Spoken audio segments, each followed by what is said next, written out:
सबको पता है कि इस ब्रह्मांड में कई डिमेंशंस हैं, लेकिन कोई भी कभी दो डिमेंशनल दुनिया को नहीं देख सकता। लेकिन उस दिन एक आम लड़की ने एक ऐसा चमत्कार देखा जो किसी ने कभी सोचा भी नहीं था। वो अपने काम में लगी थी जब अचानक उसके सामने एक अजीब सी छाया दिखाई दी, जैसे एक फ्रॉस्टेड ग्लास हवा में लटका हुआ हो। वो एक पल के लिए झकझोर गई, आंखों में हैरानी थी। धीरे धीरे वो उसके करीब गई। उस पतली सी लेयर के अंदर कुछ धुंधला सा दिख रहा था। उसने जमीन से एक पत्थर उठाया और उस तरफ फेंक दिया, लेकिन पत्थर बिना किसी रुकावट के उस लेयर के पार चला गया। वो और पास जाने लगी, बेचैनी से उस अजीब चीज को देख रही थी। और तभी एक हाथ उस शीशे पर उभर आया। उस हाथ के दिखते ही उस पतली सी चादर के अंदर कई आदमियों के धुंधले साए दिखाई देने लगे। फेडरल एजेंट्स फिनोला और ब्रायन तुरंत वहां पहुंचे, लेकिन तब तक सब कुछ वापस नॉर्मल हो चुका था। ऐसा लगा जैसे कुछ हुआ ही ना हो।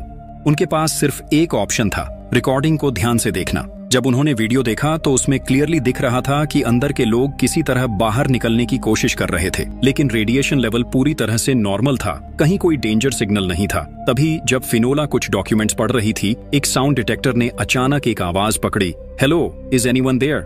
जैसे ही ये सुनाई दिया, वहां मौजूद बाकी लोग भी वही आवाज सुनने लगे। इस ऑडियो में अंदर का आदमी कह रहा था कि वो रिसर्च कैंप की रोशनी देख सकता है। यानी एक बात साफ थी, वो अजीब सी लेयर अभी भी वही है, सिर्फ अब हम उसे देख नहीं पा रहे। और फिर वो दो डायमेंशनल लेयर दोबारा सामने आ गई। इस बार फिनोला ने ऑडियो फ्रीक्वेंसी को एडजस्ट करके अंदर के इंसान से कनेक्शन बनाने की कोशिश की और कनेक्ट हो गया। लेकिन उसके बाद जो खबर मिली उसने सबको हिला के रख दिया। अंदर जो आवाज थी वो एक लड़की निकोल की थी, एक हाई स्कूल स्टूडेंट जो 2019 में लापता हो गई थी। फिनोला ने उससे पूछा, क्या तुम्हारे आसपास कोई और भी है? निकोल ने कहा, नहीं, मैं अकेली हूँ। फिनोला और सवाल पूछना चाहती थी, लेकिन उसी वक्त इलेक्ट्रोमैग्नेटिक फील्ड में तेजी से हलचल होने लगी और फिर सबके सामने वो दो डिमेंशनल लेयर अचानक गायब हो गई। एक रिसर्चर ने बताया कि जब भी निकोल ज्यादा इमोशनल होती है, सिग्नल ज्यादा स्टेबल हो जाता है। तो ब्रायन और फिनोला निकोल के पिता के पास गए। ब्रायन ने उन्हें बताया कि उनकी बेटी अभी जिंदा है, लेकिन वो एक दो डायमेंशनल दुनिया में फंस चुकी है। उन्हें उसके पिता की मदद चाहिए थी। और जैसे ही निकोल ने अपने पापा की आवाज सुनी, वो इमोशनल हो गई। यही था एक नया रास्ता उसे वापस लाने का। जब ये सब हो रहा था, तभी दो डायमेंशनल लेयर एक बार फिर सामने आ गई। फिनोला और ब्रायन की डायरेक्शन में निकोल के पिता ने उस लेयर के सामने कुछ सवाल पूछने शुरू किए और इस बार अंदर से आवाज आई। निकोल ने कहा, पापा, मैं आपको देख सकती हूँ। उसने ये भी बताया कि वो यहाँ कई घंटों से फंसी हुई है। फिनोला और ब्रायन ये सुनकर हैरान रह गए, क्योंकि उनके हिसाब से तो 20 साल बीत चुके थे। फिर आखिर निकोल को सिर्फ कुछ घंटे ही क्यों लगे? तब एक रिसर्चर ने समझाया कि हर डिमेंशन में वक्त अलग तरीके से काम करता है, लेकिन अब टायर हमसे एकदम साथ साथ बात कर पा रहा था, जो ये दिखाता है कि टू डायमेंशनल प्लेन में कुछ बदलाव हो रहा था। कोई अननोन फोर्स थी जो हमें उस डिमेंशन की कैद से बाहर निकलने में मदद कर रही थी। वही लेयर से लगभग 200 मीटर दूर जब उन्होंने एरिया में सर्च किया तो उन्हें एक बड़ा ही अजीब सा टुकड़ा मिला, किसी चीज का मिस्टीरियस डिब्री। इस जगह का रेडिएशन लेवल असामान्य था, बहुत ज्यादा। लेकिन एक बात और क्लियर थी, ये लोग पहले इंसान नहीं थे जो यहाँ आए थे। अजीब बात ये थी, इतनी सर्च के बाद भी वहाँ कोई दिखाई नहीं दिया। लेकिन अब उनका फोकस सिर्फ एक था, निकोल को बचाना। रिसर्चर ने उस टुकड़े का एनालिसिस किया और पाया कि ये एक स्पेसक्राफ्ट का हिस्सा था, शायद ऐसा व्हीकल जो डिमेंशंस के आर पार जा सकता था। कई बार एडजस्टमेंट्स करने के बाद वो दो डायमेंशनल लेयर फिर से सामने आ गई, लेकिन इस बार कुछ और भी अजीब हुआ। जैसे ही वो फ्रैगमेंट मूव हुआ, वो लेयर धीरे धीरे 3D स्पेस में बदलने लगी। अब सब लोग क्लियरली देख सकते थे, निकोल उस स्पेस के अंदर थी। फिनोला ने उसे आवाज दी, बाहर आओ निकोल। लेकिन निकोल फिर भी उस स्पेस से बाहर नहीं आ पाई। और अब सबसे बड़ी दिक्कत ये थी, वो 3D स्पेस ज्यादा देर तक टिक नहीं पाया, वो तेजी से टूटने लगा। फिनोला ने तुरंत सोचा, जब एक फ्रैगमेंट ने डायमेंशन तोड़ा, तो अगर बचा हुआ फ्रैगमेंट भी उसमें डाल दिया जाए तो शायद निकोल का रास्ता खुल सकता है। और हाँ, ये सोच सही साबित हुई। जैसे ही दूसरा फ्रैगमेंट भी उस छोटी स्पेस में डाला गया, वो लेयर और ज्यादा सॉफ्ट होने लगी। निकोल ने अपना हाथ आगे बढ़ाया और फिनोला ने बिना वक्त गंवाए उसे तुरंत खींच लिया और इस तरह सब सक्सेसफुल रहा। सिर्फ निकोल ही नहीं, जो लोग इतिहास में उस दो डायमेंशनल दुनिया में गए थे, वो सब एक एक करके वापस आ गए। लेकिन फिनोला और ब्रायन को अभी तक आराम भी नहीं मिला था। तभी एक और सुपरनैचुरल घटना घटी। एक एलियन फ्रैगमेंट सामने आया जो अपनी अपीयरेंस के वजह से एटमॉस्फेयर को बदल सकता था। धीरे धीरे हवा में बदलाव आने लगा। ऑक्सीजन की जगह अब क्लोरीन गैस फैलने लगी थी। सबसे पहले इस बदलाव को मैडॉक्स ने महसूस किया। उसने देखा कि सील्ड फर्नेस में जो आग जल रही थी वो अचानक बुझ गई। इसके तुरंत बाद उसे तेज खांसी होने लगी और सांस लेने में दिक्कत महसूस होने लगी। वो तुरंत खिड़की की तरफ भागा ताकि फ्रेश एयर ले सके, लेकिन खिड़की के बाहर का मंजर और भी ज्यादा डरावना था। बाहर एक अजीब सी ग्रे रेन हो रही थी। लोगों के चेहरे पर डर साफ दिख रहा था, लेकिन मैडॉक्स क्यूरियस था और खतरे के बावजूद बाहर निकल गया। उसने देखा कि बारिश के पानी में कुछ अजीब सब्सटेंसेस थे जो नॉर्मल नहीं लग रहे थे। वो आगे बढ़ता गया। फिर उसने नोटिस किया कि पहले जो पेड़ पौधे हमेशा हरे भरे दिखते थे अब पूरी तरह से मुरझा चुके थे। सूखे हुए कॉर्न के प्लांट्स पर कुछ अजीब फूल उगाए थे, ऐसे फूल जो उसने जिंदगी में कभी नहीं देखे थे। लेकिन सबसे ज्यादा हैरानी तब हुई जब उसने कॉर्न फील्ड क्रॉस किया और देखा कि ये अजीब सी ग्रे बारिश सिर्फ टाउन तक ही सीमित थी। उसके बाहर तो आसमान पहले जैसा ही था, साफ, धूप से भरा और खूबसूरत। पर मैडॉक्स के पास ये सब इन्वेस्टिगेट करने का वक्त नहीं था। अगले ही पल उसके चेहरे पर घबराहट दिखने लगी, जैसे कोई उसका गला दबा रहा हो। कुछ सेकंड्स तक स्ट्रगल करने के बाद मैडॉक्स जमीन पर गिर गया।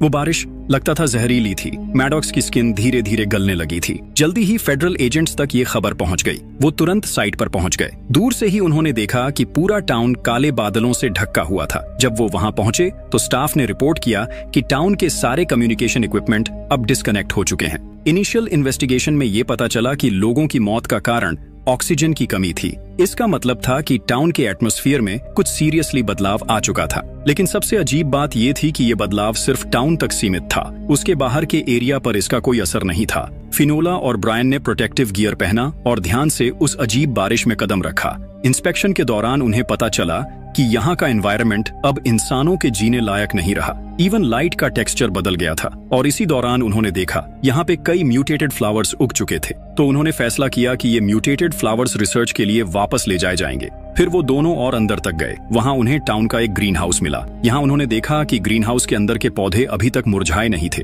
इसी जगह उन्हें कुछ सर्वाइवर्स भी मिले जो छुपे हुए थे। जब उन सर्वाइवर्स ने फिनोला और ब्रायन को देखा तो वो इमोशनल हो गए। वो इस जहन्नुम से निकलना चाहते थे और दोनों के साथ वहाँ से जाना चाहते थे, लेकिन ब्रायन ने उन्हें रोक दिया। उसने कहा कि सब लोग फिलहाल यहीं रुकें, क्योंकि अभी तक सिचुएशन का पूरा समझ नहीं था। फिर उन दोनों ने डिसाइड किया कि वो अलग अलग काम करेंगे। ब्रायन वहीं रुककर इन्वेस्टिगेशन करता रहा और फिनोला म्यूटेटेड प्लांट के सैंपल्स लेकर वापस गई एनालिसिस के लिए। रिसर्च के रिजल्ट्स हैरान कर देने वाले थे। ये म्यूटेटेड फ्लावर्स असल में एलियन प्लांट्स थे। ये फोटोसिंथेसिस तो करते थे, लेकिन ऑक्सीजन नहीं बल्कि CO2 जनरेट करते थे। इससे ये साफ हो गया था कि टाउन के अंदर कहीं न कहीं किसी एलियन डिब्री ने ये पूरा फिनोमेनन ट्रिगर किया है। और वाकई कुछ देर की तलाश के बाद ब्रायन को एक एलियन शिप का टुकड़ा मिल गया। वो एलियन डिब्री टाउन के सबसे नीचे वाले क्लाउड लेयर में था और ये अभी भी एक्टिव था। यही टुकड़ा टाउन के एटमॉस्फेयर में बदलाव का असली कारण था। साइंटिस्ट ने बताया कि अगर इस डिब्री की फ्रीक्वेंसी को कम कर दिया जाए तो शायद एनवायरनमेंट नॉर्मल हो सकता है। लेकिन बात इतनी सिंपल नहीं थी, क्योंकि जिन सर्वाइवर्स को उन्होंने ग्रीन हाउस में पाया था उनके बॉडीज में म्यूटेशन हो चुका था। उनके रेड ब्लड सेल्स अब सिर्फ क्लोरीन गैस को ट्रांसपोर्ट कर पा रहे थे, ऑक्सीजन नहीं। सीधी सी बात थी, अब वो लोग अर्थ के ओरिजिनल एनवायरनमेंट में जी नहीं सकते। अगर उन्होंने ऑक्सीजन इनहेल किया तो वो तुरंत मर जाएंगे। और सबसे खतरनाक बात ये थी, इसी वक्त ब्रायन को एक अर्जेंट मैसेज मिला। टाउन के ऊपर जो क्लाउड लेयर बनी थी अब वो धीरे धीरे आसपास के एरियाज में फैलने लगी थी। उनके पास वक्त नहीं था, अब तुरंत उस एलियन फ्रैगमेंट की फ्रीक्वेंसी को कम करना ही होगा। ब्रायन डिसाइड करता है कि टाउन में बचे कुछ लोगों को वहीं छोड़ दिया जाए, लेकिन फिनोला को लगता है कि ऐसा करना बहुत ही जालिम होगा। पर अगर तुरंत कुछ नहीं किया गया तो और ज्यादा लोग मर सकते हैं। इस क्रिटिकल सिचुएशन में फिनोला को अचानक याद आता है एलियन फ्रैगमेंट नंबर 489, जिसे उन्होंने पहले हैंडल किया था। इस फ्रैगमेंट में एक खास एबिलिटी थी। ये लोगों को एक ऐसे स्टेट में डाल सकता था जहां वो प्रिटेंड करते हैं कि वो मर चुके हैं। फिनोला चाहती है कि इसी फ्रैगमेंट का यूज करके टाउन के सभी लोगों को सील कर दिया जाए और जब फ्यूचर में टेक्नोलॉजी और एडवांस्ड हो जाए तब उन लोगों को वापस जिंदा निकाला जाए। उसका ये आइडिया जल्दी ही एक्सेप्ट कर लिया जाता है। किस्मत से फ्रैगमेंट 489 ऑलरेडी रिसर्चर्स के थ्रू अंदर ले आया गया था। जैसे ही उसका इलेक्ट्रॉनिक एनर्जी एक्टिवेट किया गया, फ्रैगमेंट ने अपना इफेक्ट दिखाना शुरू कर दिया। अगला ही पल सारे सर्वाइवर्स एक अजीब और मिस्टीरियस एनर्जी लेयर से कवर हो गए। वो सब हिल भी नहीं पा रहे थे। ऐसे लग रहा था जैसे वक्त में फ्रीज हो गए हों। लेकिन लाइफ मॉनिटरिंग डिवाइस ने क्लियरली दिखाया सब अभी भी जिंदा थे। उसके बाद रिसर्चर्स ने डिसाइड किया कि टाउन में जो एलियन डिब्री था उसकी फ्रीक्वेंसी को ग्रेजुअली लोअर किया जाए। आखिरकार क्राइसिस रिजॉल्व हो गया, लेकिन ब्रायन और फिनोला को 2 दिन तक आराम का वक्त तक नहीं मिला, क्योंकि एक और सुपरनैचुरल फिनोमेनन सामने आ गया। सबको पता है कि वर्म होल सिर्फ एक कॉन्सेप्ट है। आइंस्टाइन तक ने कहा था कि इंसान कभी वर्म होल क्रिएट नहीं कर सकते, लेकिन हर किसी को सरप्राइज करते हुए एक अमेरिकन आदमी ने उस दिन इसे खुद एक्सपीरियंस किया। उस वक्त वो आदमी एक बस में था। वो एक लड़की से बात करने ही वाला था कि अचानक बस के अंदर एक अजीब सी साउंड सुनाई दी। उसी पल सब पैसेंजर्स की सुनने की शक्ति चली गई। वो एकदम से कुछ भी नहीं सुन पा रहे थे। लड़की सिर्फ उस आदमी के लिप्स को मूव करता हुआ देख पा रही थी और फिर रोड पर एक वर्म होल अचानक से अपीयर हो गया। बस सीधा उस वर्म होल में घुस गई और लगभग उसी वक्त वो बस अचानक से मेक्सिको के एक टाउन के आसमान में दिखाई दी। लेकिन इम्पैक्ट इतना ज्यादा था कि बस पूरी तरह से टूट गई। इस क्रैश के कारण बस के सभी पैसेंजर्स की मौत हो गई, लेकिन वो आदमी किसी तरह बच गया। वो मुश्किल से रैकेज से बाहर निकला और तब उसने देखा एक आदमी काले कपड़ों में उसके सामने खड़ा था। ऐसा लग रहा था जैसे वो काफी देर से यहीं उसी का इंतजार कर रहा हो। ज्यादा देर नहीं हुई थी कि एजेंट्स भी वहां पहुंच गए। जो इन्फॉर्मेशन कलेक्ट की गई उसके अकॉर्डिंग बस ने सिर्फ 1 सेकंड में यूएस से मेक्सिको तक का सफर तय किया था। रिसर्चर्स ने आसपास की हवा में रेजिडुअल इलेक्ट्रिक चार्ज काफी ज्यादा अमाउंट में डिटेक्ट किया। इस ऑब्जर्वेशन के बेसिस पर उन्होंने इनिशियली ये हाइपोथेसाइज किया कि एक एक्सट्रीमली पावरफुल एनर्जी सोर्स ने स्पेस टाइम की स्ट्रक्चर को बदल दिया है। सीधे शब्दों में बोलें तो एक वर्म होल ओपन हो गया था और ऐसा सिर्फ एक ही चीज कर सकती थी, एलियन डिब्री। रिसर्चर्स ने जल्दी ही उस आदमी को भी लोकेट कर लिया जो रेक से क्रॉल करके बाहर आया था, लेकिन जैसे ही वो मिला उसे वहीं पर सिर पर गोली मार दी गई और उसके सिर का एक हिस्सा काट लिया गया। ब्रायन और फिनोला ने स्पेक्युलेट किया कि इसके पीछे जरूर कोई बड़ी फोर्स है। वो लोग एलियन डिब्री की पावर को टेस्ट कर रहे थे। ब्रायन और फिनोला उस जगह गए जहां बस डिसअपीयर हुई थी ताकि वहां की इन्वेस्टिगेशन की जा सके। तभी अचानक से वही अजीब सी साउंड फिर से सुनाई दी। ब्रायन और फिनोला तुरंत इधर उधर देखने लगे साउंड का सोर्स ढूंढने के लिए, लेकिन एक फीमेल रिसर्चर ने कहा कि इस बार उस साउंड की रेंज पूरे शहर को कवर कर रही थी और फिर वो मिस्टीरियस साउंड वेव अचानक से गायब हो गई। फिनोला का इंट्यूशन कह रहा था ये सब एक मिस्टीरियस ऑर्गेनाइजेशन का काम है जो किसी चीज को टेस्ट कर रही है। वो लोग एक giant space worm hole create करना चाहते थे ताकि पूरे बॉस्टन शहर को उसमें खींच लें। उन्हें रोकना जरूरी था और वक्त बहुत कम था। उसी रात जब फिनोला डॉक्यूमेंट्स रिव्यू कर रही थी तब उसने डिस्कवर किया कि एक सिमिलर इंसिडेंट रशिया में भी हो चुका है। वहां के सीन पर 2 एक्सकेवेटर्स एक दूसरे के सामने खड़े थे। दोनों के बकेट्स पूरी तरह से ओपन थे। उस मोमेंट पे फिनोला को अचानक कुछ याद आया। उसने तुरंत मैप खोला और चेक किया और सच में बस एक्सीडेंट साइट के दोनों साइड्स पर इलेक्ट्रिक पोल्स थे। ये प्रूव करता था कि स्पेस गेट ओपन करने के लिए 2 स्टील कंडक्टर्स की जरूरत होती है और जो अजीब साउंड वेव सुनाई दी थी वो एलियन रूइंस का चार्जिंग साउंड था जो स्पेस गेट ओपन होने से पहले जनरेट होता है। अगर दूसरी तरफ वाले बॉस्टन को डिसअपीयर करना चाहते हैं तो उन्हें 2 एक्सट्रीमली लार्ज मेटल बिल्डिंग्स की जरूरत होगी और बॉस्टन सिटी में ऐसी बिल्डिंग्स इजीली मिल जाती हैं।